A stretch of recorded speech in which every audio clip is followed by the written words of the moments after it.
외환시장 자세하게 들여다보겠습니다. 삼성선물 정미영 센터장 스튜디오 모셨습니다. 어서 오십시오.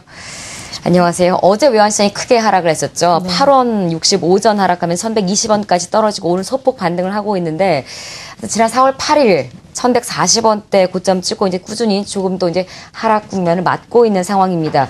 미국 재무부의 반기 환율 보고서에서 이제 일본의 이제 엔저 정책에 대해 조금 제재를 가하겠다는 내용이 좀 들어오면서 외환시장이 크게 움직이고 있는데 최근 원달러 환율 동향부터 좀 봐주시겠습니까? 네. 환율 자체가 굉장히 많은 변수들에서 움직이고 있습니다. 근데 최근에 외환시장을 움직였던 가장 핵심적인 변수는 역시 북한 리스크였습니다. 네.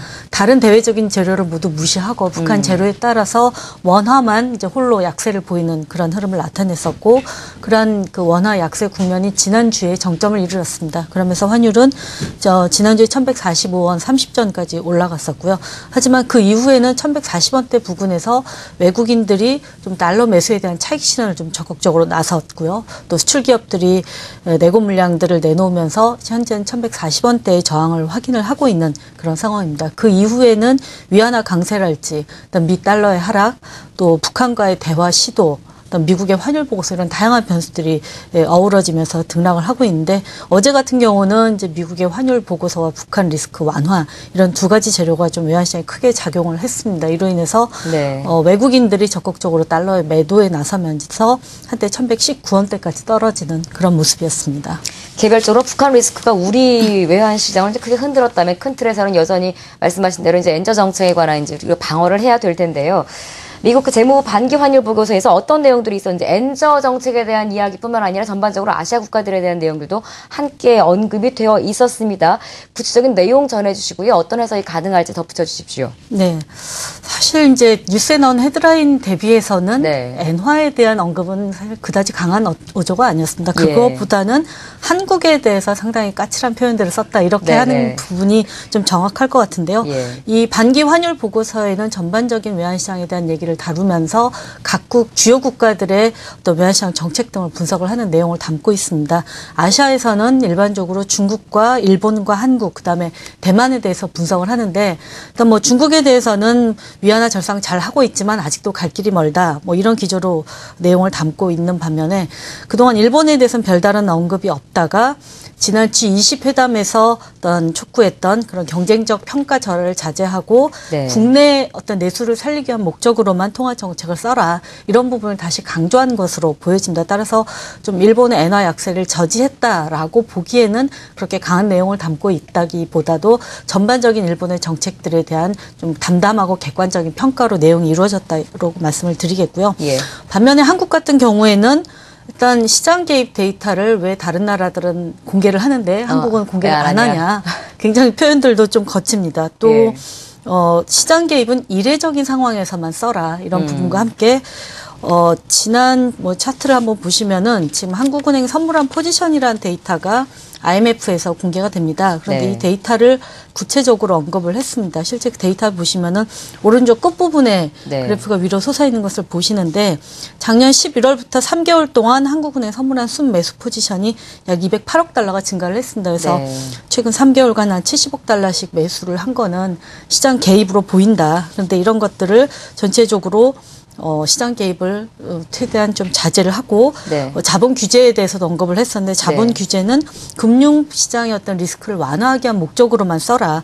자본 유입을 막거나 원화 절상을 막는 그런 용도로는 쓰지 말라고 좀 상당히 구체적으로 언급을 해서 오히려 환율 보고서는 일본보다는 좀 한국에 대한 부분이 좀 강조가 되지 않았나, 이렇게 저희 쪽에서 평가를 하고 있습니다. 사실 일본에 대한 이야기가 많이 나올 줄 알았었어요. 그죠? 근데 내용이 의외로 일본에 대한 이야기도 언급이 물론 됐으니까 언론에서는 그 부분을 많이 부각을 시키긴 했습니다만, 우리가 뭘 했다고 이렇게 우리나라에 대해서 자세한 이야기들을 상당히 더 많이 했더라고요. 문제는 이제 외환시장이 우리나라든 일본이든 미국이든 지금 다시 또 한 번 환율 전쟁 이런 네. 단어가 심심치 않게 시장에 나오고 있는 상황입니다. 주요국들의 정책 행보를 통해서 외환시장 방향성 한번 진단해 볼까요?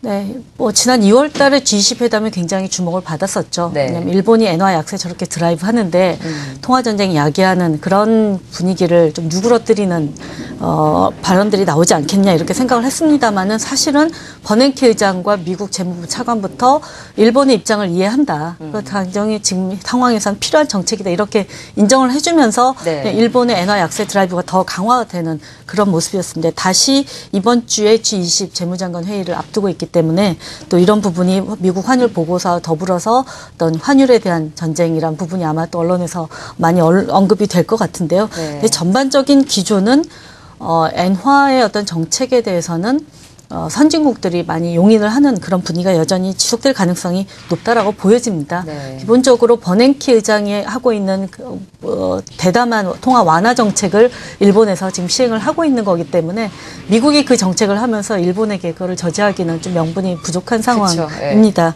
그런 부분이기도 하고 실제로 IMF 총재나 어제는 ECB 총재 같은 경우도 일본이 지금 내수를 살리기 위한 디플레이션 탈피하기 위한 조치다라고 좀 이해를 해줬습니다. 그렇기 때문에 이렇게 네. 양해한다 이런 분위기네요.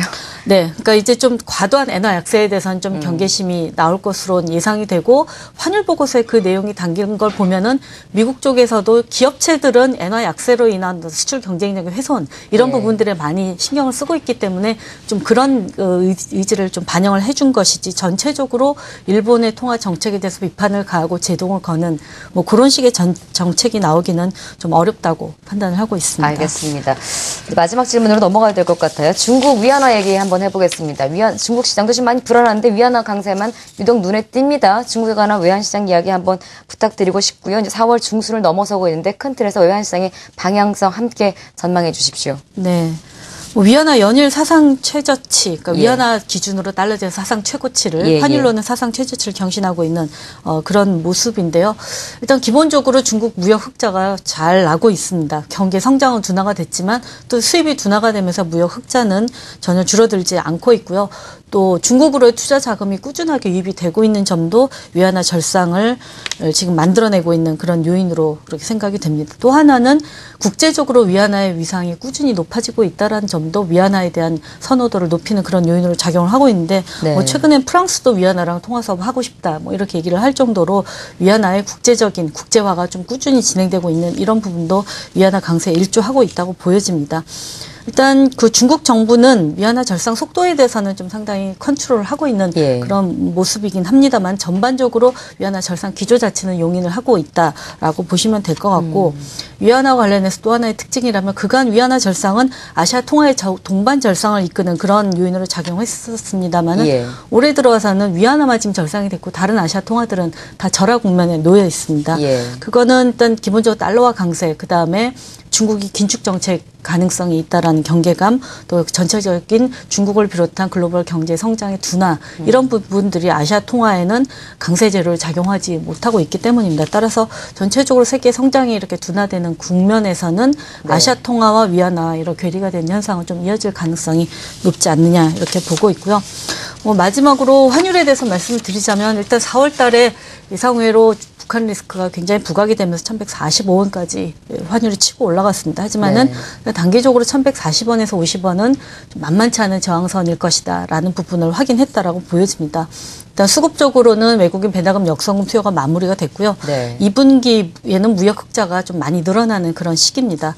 또 외국인은 꾸준하게 우리나라 원화 채권을 사고 있고 또 일부에서는 원화 자산을 저가 매수를 저울질하고 있기 때문에 1140원, 50원 좀 강력한 악재가 나오지 않으면 뚫기 힘든 그런 레벨이라고 생각이 되고요. 그렇지만은 북한 리스크 여전히 진행 중에 있는 상황이고 글로벌 달러도 강세 기조가 계속해서 오래 이어지고 있습니다. 또한 엔화 약세가 많이 진행이 되면서 한국의 수출 경쟁력이 약화가 되고 성장률을 낮추는 그런 한국 성장에 대한 기대가 낮춰진 부분들이 원화에 대한 강한 선호도를 만들기는 어려운 상황이기 때문에 일단 1,100원 초반에서의 지지선은 좀 강력하게 유지가 될 것으로 그렇게 전망을 하고 있습니다. 네. 원화가 갑자기 뭐 약세로 확 전환되거나 이럴 가능성이 낮고 중국 통화도 좀 그런 것 같아요. 우리나라의 삼성전자나 뭐 큰 시장에서 달러처럼 약간의 안전자산 역할도 조금 이제 갖고 있는 이런 분위기를 드는 것 같습니다. 주요 통화국들의 정책과 또 향후 외환시장의 방향성 점검해봤습니다. 삼성생물 정미영 센터장 수고해 주셨습니다. 고맙습니다.